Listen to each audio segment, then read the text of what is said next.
सिद्धेभ्यः ओम नमः सिद्धेभ्यः ओम नमः सिद्धेभ्यः सिद्धं शुद्धं पणमीय जिनेन्द्रवर्णेमि चन्दमकलङ्कं गुणरयन भूषणुदयं जीवस्य परुवणं मोक्षम। बोलो देवादिदेव 1008 श्री श्रेयांसनाथ भगवान की जय। देवादिदेव 1008 श्री नेमिनाथ भगवान की जय। देवादिदेव 1008 श्री बाहुबली भगवान की जय। सिद्धांत चक्रवर्ती आचार्य श्री नेमि चंद्राचार्य महामुनिराज की जय। संत शिरोमणि आचार्य गुरुवर विद्यासागर जी महामुनिराज की जय। विद्याकुल शिरोमणि आचार्य श्री समय सागर जी महामुनिराज की जय। निर्यापक महाश्रमण मुनि पुंगव श्री सुधा सागर जी महामुनिराज की जय। समस्त मुनि संघ की जय। देखिएगा, गोमटसार जीव कांड के अध्ययन में जो प्ररूपनाएं हम पढ़ रहे हैं, उन प्ररूपनाओं में जो गुणस्थान है उसको आचार्य महाराज ने ये कहा था कि ये संक्षेप से वर्णन है, ये ओघ के अनुसार वर्णन है। चाहे संक्षेप कहो चाहे ओघ कहो, एक ही बात है। तो गुणस्थान का जो वर्णन आता है, अभी हमारे मन में ऐसा आता है कि भाई देखो, गुणस्थान तो बहुत कठिन है, थोड़ा कठिन लग रहा है। लेकिन आगम के परिप्रेक्ष्य में गुणस्थान का वर्णन संक्षेप से है। विस्तार से वर्णन किसका है? तो विस्तार से वर्णन मार्गनाओं का है। तो गोमटसार जीव कांड में हमको गुणस्थानों को भी पढ़ना है, मार्गनाओं को भी पढ़ना है, और धीरे धीरे धीरे एक एक कदम आगे बढ़ते हुए हम गुणस्थानों को भी समझेंगे और मार्गनाओं को भी हम समझेंगे। कल की कक्षा में प्रथम गुणस्थान का वर्णन हमने प्रारंभ किया था। उसके पूर्व प्रत्येक गुणस्थान में होने वाले भावों हमने समझा था। तो जो पहला गुणस्थान है उसमें औदयिक भाव, दूसरे गुणस्थान में पारिणामिक भाव, तीसरे गुणस्थान में क्षयोपशमिक भाव, चौथे गुणस्थान में तीनों भाव होते हैं। तीनों मतलब कौन से? औपशमिक भाव, क्षायिक भाव, क्षयोपशमिक भाव। पांचवे गुणस्थान में क्षयोपशमिक भाव, छठे गुणस्थान में क्षयोपशमिक भाव, सातवें गुणस्थान में क्षयोपशमिक भाव। जो आठवां, नौवां, 10वां गुणस्थान है, यदि उपशम श्रेणी वाले हैं तो औपशमिक भाव, क्षपक श्रेणी वाले हैं तो क्षायिक भाव। उपशम श्रेणी चढ़ने वाले जीवों के ये विशेषता है कि वहां पे क्षायिक भाव भी हो सकते हैं। यदि कोई क्षायिक सम्यक दृष्टि जीव जो है वह क्षपक श्रेणी चढ़ने के पूर्व कुछ बार जो उपशम श्रेणी भी चढ़ता है, उस अपेक्षा से वहां पे औपशमिक और क्षायिक दोनों भाव कहे गए हैं। और 12वें गुणस्थान में, 13वें गुणस्थान में, 14वें गुणस्थान में और सिद्ध परमेष्टि में मात्र जो भाव होते हैं वे क्षायिक भाव ही होते हैं। इस तरह से पहला, दूसरा, तीसरा, चौथा, इन चारों गुणस्थानों में हमने देखा था यहाँ पर दर्शन मोहनी की अपेक्षा होती है। पांचवें, छठवें, सातवें में जो क्षयोपशमिक भाव है, यहाँ चारित्र मोहनी की अपेक्षा है। आठवें, नौवे, 10वें, 11वें में जो उपशम श्रेणी चल रहे उनके औपशमिक भाव है और क्षायिक भी होते हैं, ये भी चारित्र मोहनी की अपेक्षा। और जो 8, 9, 10, 12 में क्षायिक है, 13वें, 14वें सिद्ध परमेष्टि में क्षायिक है, वो चारित्र मोहनी की अपेक्षा। इसमें ये विशेष हमने देखा था कि 5वें गुणस्थान से 14वें गुणस्थान तक, या यूं कहे सिद्ध परमेष्टि तक, दर्शन मोहनी की अपेक्षा से भी भावों को लिया जा सकता है। वास्तविक वर्णन तो चारित्र मोहिनी की अपेक्षा ही होता है, दर्शन मोहिनी की अपेक्षा से वर्णन होता है पहले से चौथे गुण स्थान तक। 5वें से 14वें गुण स्थान या सिद्ध परमेष्टि तक का जो वर्णन होता है चारित्र मोहिनी की ही अपेक्षा, परंतु वहां चारित्र के साथ साथ सम्यक दर्शन भी है।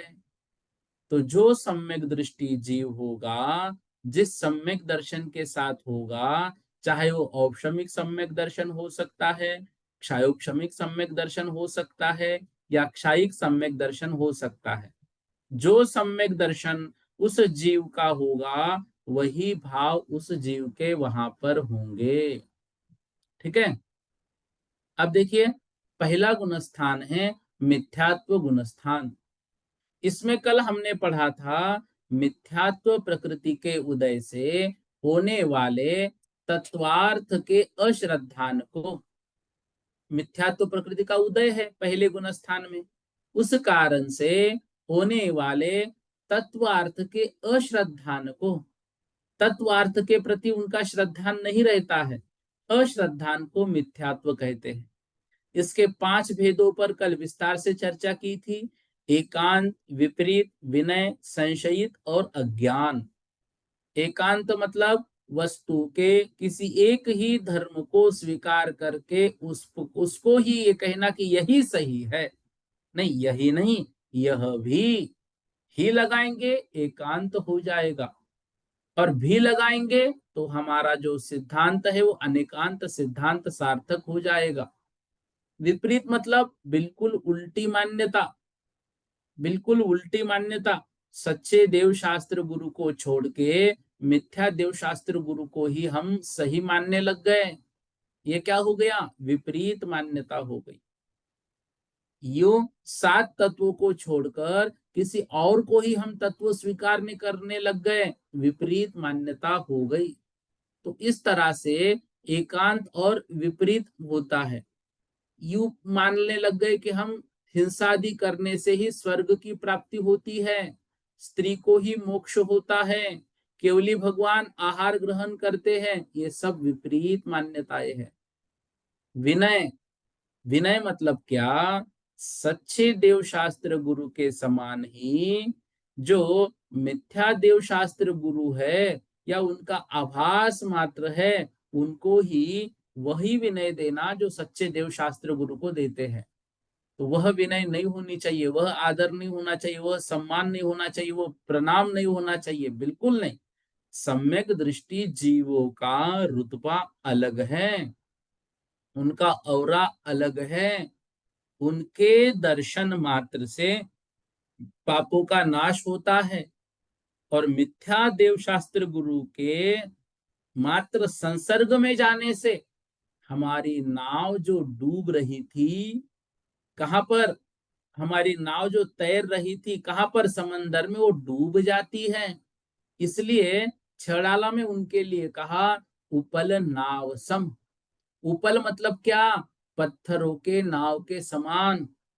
कौन ऐसा, उसको हम कहेंगे मूर्ख जीव होगा जो पत्थर की नाव में बैठकर समंदर को पार करना चाहेगा, कोई नहीं होगा। क्यों, उस नाव में बैठने से नाव तैरती नहीं है, डूब जाती है।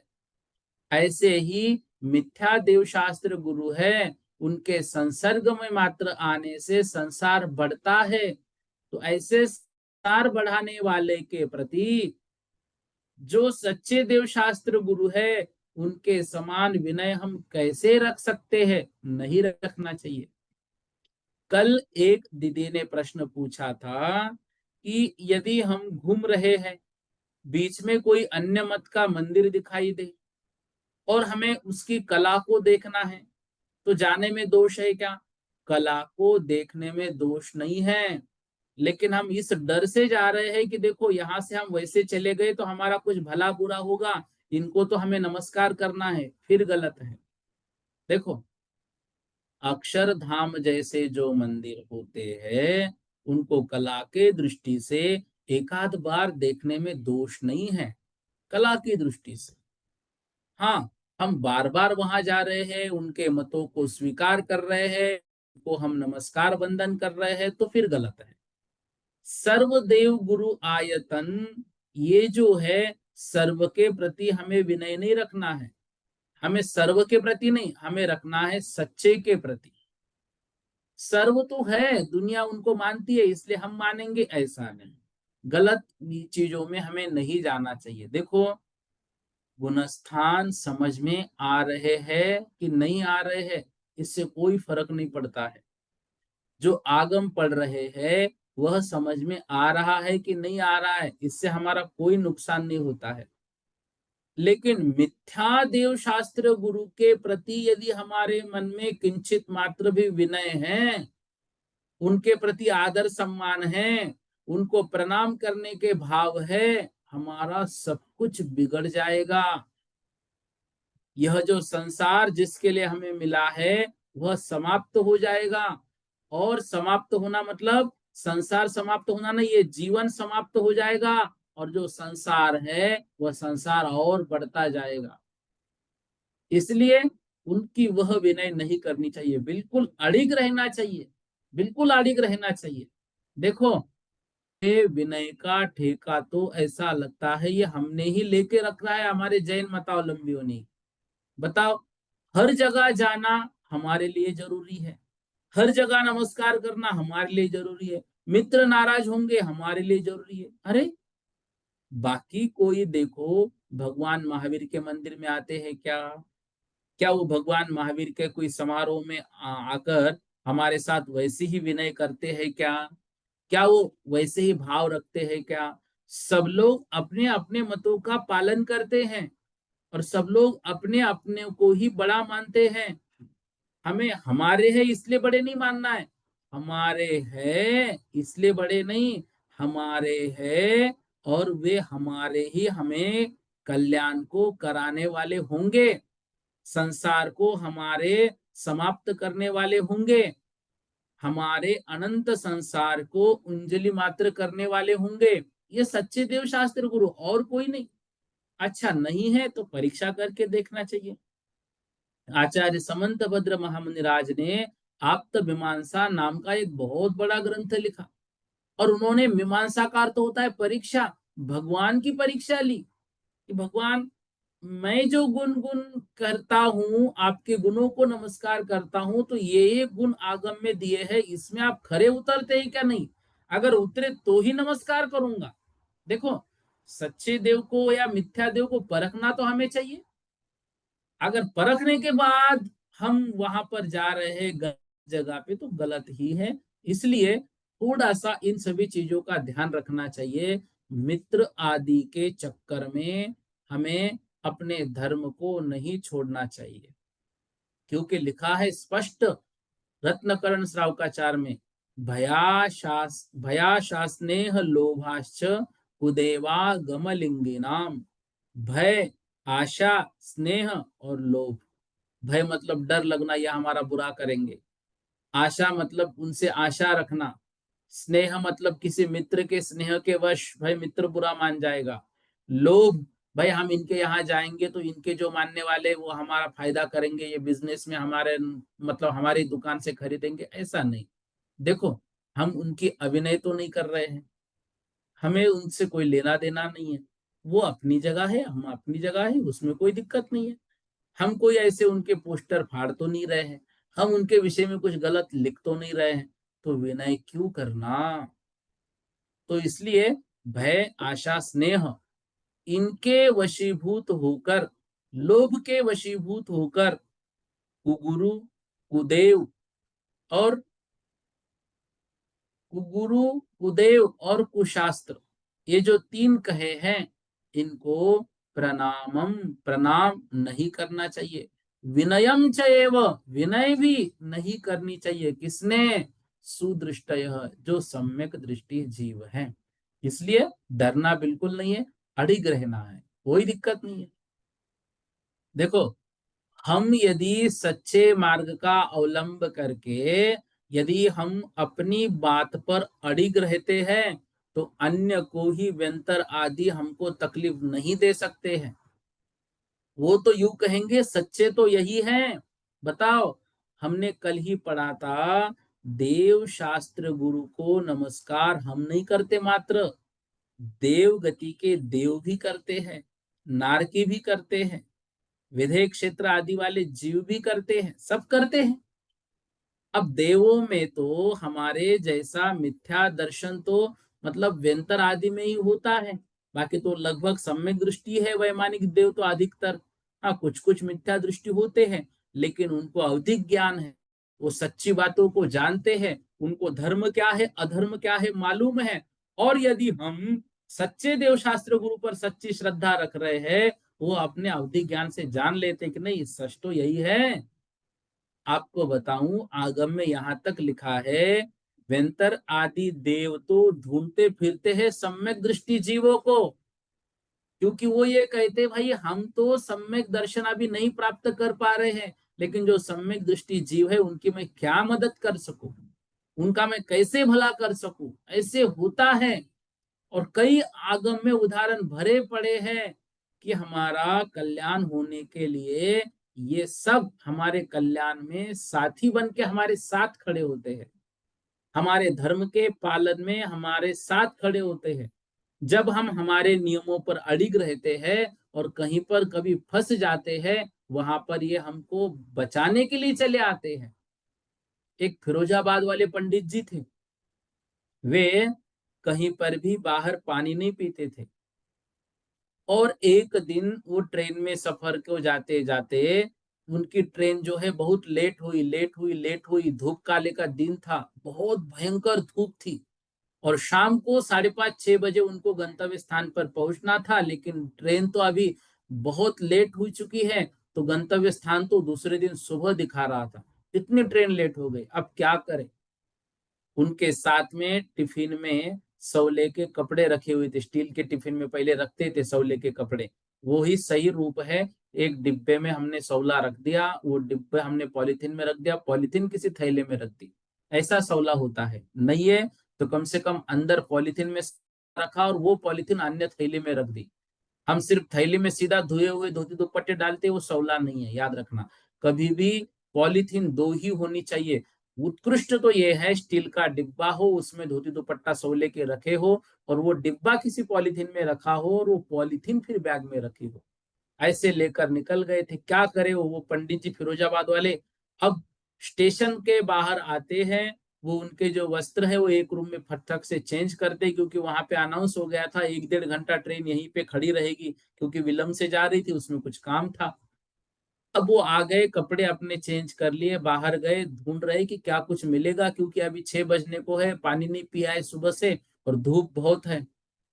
और फिर वो एक स्टेशन में, मेरे ख्याल से अंकलेश्वर के पास में, उसका नाम भी मुझे याद है, मैं भूल रहा हूँ स्टेशन का नाम, तो वहां पर वो बाहर आए और उनको वहां पे स्टेशन के बाहर ही एक कुआं दिख गया।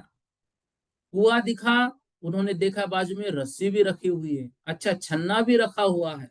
आश्चर्यचकित हो गए, भाई इतना सब कुछ यहाँ पे कैसे। गए, प्यास लगी थी, जल्दी से कुएं से पानी निकाला, पानी को छाना, जीवानी की, जीवानी वापस कर दी, पानी पी लिया, पानी पी लिया, पानी पी लिया, जितना पी सकते उतना पानी पी लिया। और फिर आके आराम से कपड़े चेंज करके ट्रेन में बैठ गए। बोले धन्य है ये गांव, इस गांव के बाहर एक कुआं है और कुएं में रस्सी और छन्ना सब कुछ रखा हुआ है। आनंद आ गया उनको। और फिर वो अगले कभी 2-4 महीनों बाद फिर उस स्टेशन पे आए और फिर अपने साथियों को बताते कि देखो ऐसा मैं एक बार यहाँ पे फंसा था, ऐसा ऐसा यहाँ पे सब कुछ है, मैंने देखा है। सब लोग बोले अच्छा चलो हम भी वो कुआं देखे, वो रस्सी देखे, वो बाल्टी देखे, वो छन्ना देखे, कौन इतनी अच्छी व्यवस्था यहाँ पर करके रखता है। और उन सबको लेकर बाहर चले गए, तो स्टेशन के बाहर कोई कुआं नहीं था। फिर आश्चर्यचकित हो गए, बोले हाँ यहाँ तो कुआं था 1 महीने पहले। वहां सब आजू बाजू वाले लोगों को पूछने लगे यहाँ तो कुआं था। बोले नहीं साहब, हम तो कब से यहाँ रहते। अरे नहीं, यहाँ पे कुआं था, हो सकता है तुम लोगों ने उसको बंद कर दिया हो अपने कंस्ट्रक्शन के काम में। नहीं साहब, बोले हम यहाँ सालों से रहते हैं। बहुत सारे अलग अलग दुकानदारों से पूछा, बोले नहीं सालों से हम रहते, कोई कुआं नहीं है। तब उनके समझ में आया कि मेरी तो यह व्यवस्था किसी व्यंतर आदि देवों ने करके रखी है। इस तरह से हम हमारे धर्म के पालन में आगे बढ़ेंगे ना, तो व्यंतर आदि हमारी मदद करेंगे। इसलिए कभी भी किसी से भी डरना नहीं, बिल्कुल अडिग रहना और अपना अडिग रहकर ही काम करना, क्योंकि मिथ्या दर्शन में हमको नहीं जाना है। एक सेकंड नहीं, एक समय के लिए ही सही यदि हमें सम्यक दर्शन हो गया ना, वो एक समय का सम्यक दर्शन एक समय हमको मोक्ष में ले जाने का कारण बनता है। एक समय का सम्यक दर्शन उतना ही हो जाए, उतनी श्रद्धा हो जाए, बस बहुत है। यह पंचम काल में मनुष्य पर्याय लेना हमारा सार्थक हो जाएगा, यूं याद रखना। इसलिए डरना बिल्कुल भी नहीं है, विकल्प बिल्कुल भी करना नहीं है। ठीक है। संशयित जो देशांतर व कालांतर अन्यथा भाव होने से मति में दुविधा होना, भाई ऐसा कैसे हो सकता है, वहां तो ऐसा होता है, यहाँ ऐसा क्यों होता है, संशय करना। वे धर्म में तो ऐसा है, हमारे यहाँ पर क्यों नहीं, क्या सच है कि झूठ है, संशय कभी भी धर्म में नहीं रखना। अज्ञान वस्तु के सामान्य विशेष के भाव के विषय में अज्ञान से उत्पन्न श्रद्धान, ऐसा श्रद्धा नहीं करना कि जो अज्ञान से उत्पन्न हो। हमने कुछ भी गलत बातों को स्वीकार कर लिया तो यह गलत हो जाएगा। ठीक है। इस तरह से इन पांचों भेदों को कल हमने समझा था। एक विषय और आया था, सभी का कहना था कि थोड़ी सी स्पीड कम करो, मैंने प्रयास किया है, और भी कम चाहिए तो आप बोल देना, कर लेंगे। अपने को तो मेन मकसद है कि स्वाध्याय अच्छे से होना। एक विषय कल की कक्षा में आया था, सम्यक दर्शन जो है वह सम्यक दर्शन हमारे इस पंचम काल में हमको प्राप्त तो करना है ही, लेकिन हमारा धर्म भी आस्तिक है। हमारे जैन धर्म को नास्तिक समझना, क्योंकि हम आत्मा के स्वरूप से जुड़े हुए हैं, आत्मा पर विश्वास करते हैं, आत्मा में सुधार लाना चाहते हैं, आत्मा का कल्याण करना चाहते हैं। तो मात्र ईश्वर को मानने वाला आस्तिक है ऐसा नहीं, आत्मा को मानने वाला भी आस्तिक है। और ईश्वर की सत्ता को तो हम स्वीकार करते हैं, ईश्वर तो है और वास्तविक ईश्वर तो हमारे ही है। एक बात। दूसरी बात यह समझी थी, मिथ्या दर्शन के दो भेद और होते हैं। एक होता है ग्रहित मिथ्या दर्शन, एक होता है अग्रहित मिथ्या दर्शन। ग्रहित मिथ्या दर्शन होता है किसी और से हमने ग्रहण किया, और अग्रहित होता है किसी और से हमने ग्रहण नहीं किया, वो तो अनादि से हमारी जो विपरीत मान्यताएं चली आ रही थी, जो हमारे अंतरंग में मिथ्यात्व कर्म का उदय चल रहा था, उस कारण से जो मिथ्या दर्शन हो रहा है, जो मिथ्यात्व हो रहा है, जो मिथ्यात्व कर्म के उदय से चल रही है, ऐसी मान्यता ये अग्रहित है। और वास्तविकता में देखा जाए तो हर समय अग्रहित मिथ्या दर्शन ही होता है, जो हम पूर्व जन्म से मिथ्यात्व कर्म के उदय से साथ में लेकर आते हैं। हमारी विपरीत मान्यताएं चलती रहती हैं। लेकिन कभी कभार ये जो हुंडाव सर्पिनी काल आता है, असंख्यात हुंडाव सर्पिनी, असंख्यात उत्सर्पिनी और असंख्यात अवसर्पिनी काल बीत जाने पर एकाध हुंडाव सर्पिनी काल आता है। और उसी हुंडाव सर्पिनी काल के समय हम यहाँ पर जन्म लिए, और वो भी पंचम काल में। अब चलो कोई बात नहीं, हुआ है, आए हैं पंचम काल में। एक बात अच्छी हुई कि आचार्य श्री के समय हमने जन्म लिया, और साधु क्या होते हैं और तीर्थंकर मुद्रा कैसी होती है देखने को मिला उनके रूप में हमें। तो यह जो ग्रहित मिथ्या दर्शन होता है ना, यह ग्रहित मिथ्या दर्शन मात्र हुंडाव सर्पिनी काल के प्रभाव से ही होता है, कि हमने किसी से सुनकर उस मिथ्या दर्शन को स्वीकार कर लिया। क्योंकि ये 363 मतों का जो प्रचलन है, ये मात्र हुंडा सर्पिनी काल के समय ही चलता है। बाकी अग्रहित मिथ्या दर्शन होता है। ग्रहित इसलिए नहीं होता है क्योंकि जब 363 जैसे अन्य मिथ्या मत चलेंगे नहीं, तो उन मतों को हम स्वीकार क्यों करेंगे, या उनके मतों वाले अपना उपदेश क्यों देंगे। तो कोई मिथ्या उपदेश देने वाला होगा नहीं, तो उनसे हम ग्रहण करेंगे नहीं। फिर वहां पे यदि हुंडा सर्पिनी काल के अन्य कालों में मिथ्या दर्शन होता है, तो वो फिर क्यों होता है, उसका कारण हमने समझा था, उसका हेतु हमने समझा था। उस समय वो जीव अरिहंत की ही पूजन आदि करते हैं, लेकिन उनको कुल देवता मानकर पूजन करते हैं, उनसे डरकर उनकी पूजन करते हैं, उनका श्रद्धांश सही सही नहीं होता है। और जो कर्म के क्षय के लिए, अपने आत्मा को उन्नत करने के लिए, भगवान के समान गुणों को प्राप्ति के लिए जो उस समय नमस्कार करते हैं वो सम्यक दृष्टि होते हैं, बाकी सब मिथ्या दृष्टि होते हैं। यह विषय कल की कक्षा में हमने अलग समझा था, इस विषय को भी हमको थोड़ा सा याद रखना है। तो ऐसा जो सम्यक दर्शन होता है, इन सम्यक दर्शन के साथ जो ज्ञान होता है सम्यक ज्ञान होता है, और ऐसा जो मिथ्या दर्शन होता है तो मिथ्या दर्शन के साथ जो ज्ञान होता है वो मिथ्या ज्ञान होता है। तो ग्रहित और अग्रहित या अग्रहित मिथ्या दर्शन और ग्रहित मिथ्या दर्शन जैसा है, वैसे ही अग्रहित मिथ्या ज्ञान और ग्रहित मिथ्या ज्ञान भी है। ऐसे ही अग्रहित मिथ्या चारित्र और ग्रहित मिथ्या चारित्र भी है। ठीक है, यह भी बात हमको ध्यान रखना है। संसार में अधिकतर प्राणी अग्रहित मिथ्या चारित्र से ग्रसित है, अनादि से इन पंचेंद्रियों के भोगों में ही उलझे हुए हैं, इसीलिए तो कल्याण नहीं हो पा रहा है। अच्छा, हम तो अभी जागे हैं, हम तो अभी जग गए हैं, क्योंकि हम स्वाध्याय कर रहे हैं, क्योंकि हम आत्म कल्याण की बात सोच रहे हैं। तो अधिकतर प्राणियों में नहीं रहना है, हमें हमें जागना है, कल्याण करना है, और एक सेकंड के लिए सही सम्यक दर्शन को प्राप्त करने का प्रयास हमको करना है। तो हमने कल इन भेदों को भी समझा था। देखो, जो भव्य जीव होता है वह भव्य जीव कैसा होता है?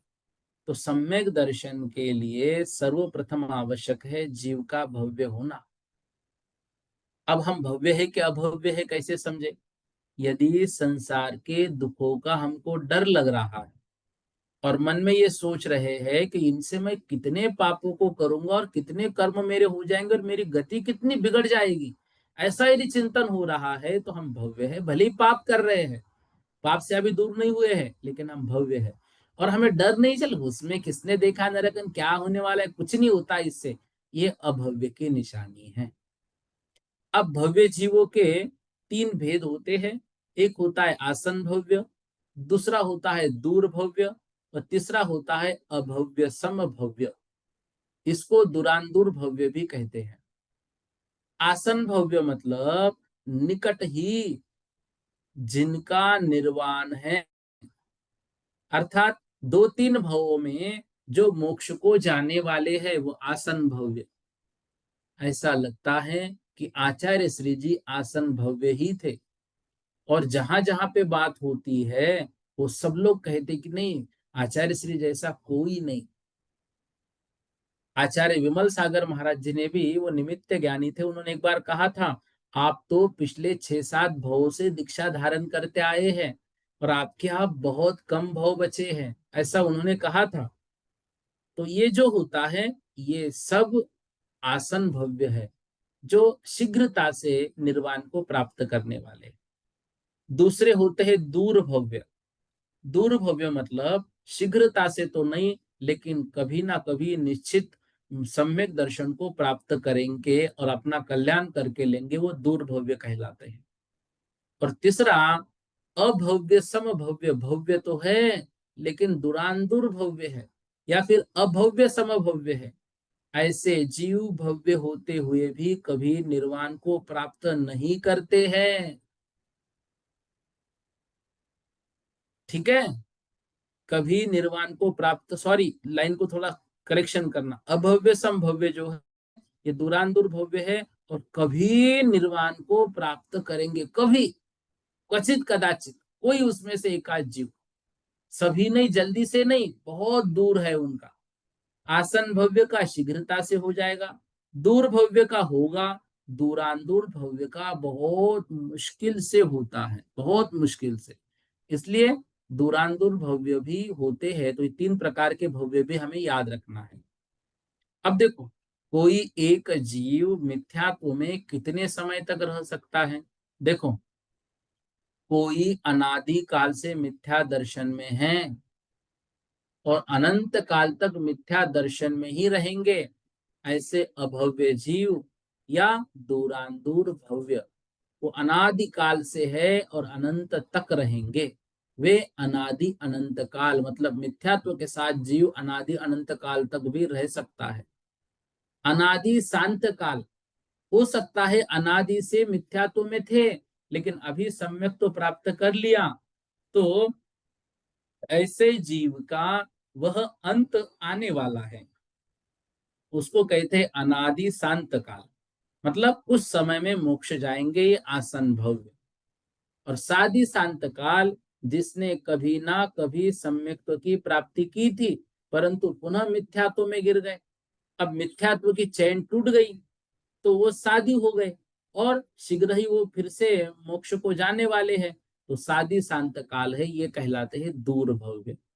तो अनादि अनंत काल दूरांदूर भव्य का है और अभव्य जीवों का है।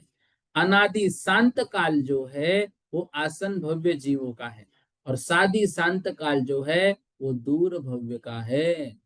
ठीक है, इस तरह से। अब इसका जघन्य काल, सादि शांत काल जो है वो अंतर्मूर्त भी हो सकता है, और उत्कृष्ट जो होता है कुछ कम अर्धपुद्गल परावर्तन भी कहलाता है। ठीक है, इतना हमें याद रखना है। अब देखो, नित्य निगोद में से 6 महीने 8 समय में 608 जीव निकलते हैं। 6 महीने 8 समय में 608 जीव निकलते हैं। फिर भी यह कभी अनंत काल तक खाली नहीं होता है। क्यों? 6 महीने 8 समय में 608 जीव नित्य निगोद से भले ही निकल रहे हैं, लेकिन वह अक्षय अनंत राशि है। नित्य निगोद कभी खाली नहीं होगा, वो भरा रहेगा। 6 महीने 8 समय में नित्य निगोद से 608 जो इस राशि में आ गए, इस राशि में से मतलब इस मध्य लोक से 608 जीव नियम से मोक्ष भी जाने वाले हैं 6 महीने 8 समय में। ठीक है, तो नित्य निगोद में सिर्फ भव्य जीव ही पाए जाते हैं। अभव्य जीव चारों गतियों में पाए जाते हैं, इतर निगोद में पाए जाते हैं। जिस भव्य जीव ने त्रस पर्याय की प्राप्ति कर ली, वह कभी ना कभी निर्वाण की प्राप्ति करेगा, वह भावी भगवान है। देखो, ये आगम के शब्द हैं। जिस भव्य जीव ने त्रस पर्याय की प्राप्ति कर ली, वह कभी ना कभी निर्वाण की प्राप्ति करेगा, वह भावी भगवान है। तो हमने त्रस पर्याय प्राप्त की क्या नहीं की? तो यूं समझना, यह निश्चित रूप से हमको मोक्ष की सीढ़ी प्रदान करने वाला ही है। तो मिथ्यात्व गुणस्थान में जीव कितने रहते हैं? अनंत जीव है। उन अनंत जीवों में हम ना हो, हम सम्यक दर्शन में हो, ऐसा हमको समझना है। हम कर्म प्रति समय बांध रहे हैं, लेकिन हम मंद गति से कर्म बांधे, इसलिए हमारे भाव मंद ही होने चाहिए। इस तरह से हमको इन सभी बातों को भी आज की कक्षा में जो हमने समझा उसको भी थोड़ा सा याद रखना है। दो मिथ्या दृष्टि जीवों के भेद और आगम में पढ़ने को मिलते हैं। वो होते हैं स्वस्थान मिथ्या दृष्टि और सातिशय मिथ्या दृष्टि। स्वस्थान मिथ्या दृष्टि मतलब होता है, देखो, जो जीव मिथ्यात्व गुणस्थान में ही रचा पचा है। भाई कोई कहे देखो ये अभी समय स्वाध्याय का है, 7:15 से 8 तक सब लोग स्वाध्याय करो।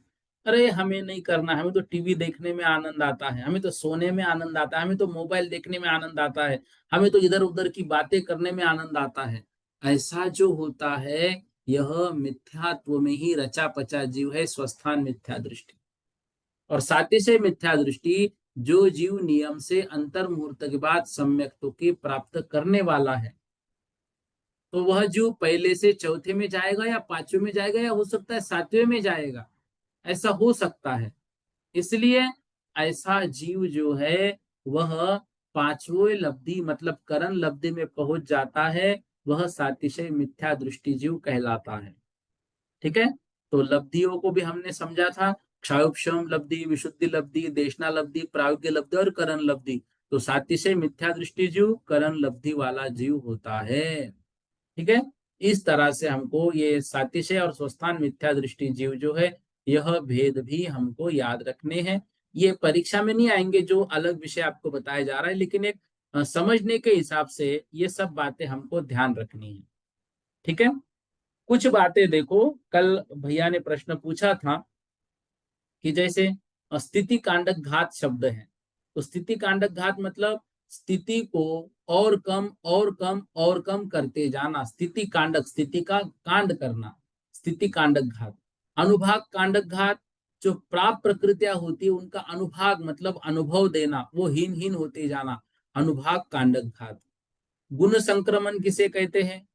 पाप प्रकृतियों का अपनी सजातीय पुण्य प्रकृतियों में परिवर्तन हो जाना। जैसे दुख का उदय आना वाला था असाता का, लेकिन वो साता रूप परिवर्तित हो जाना।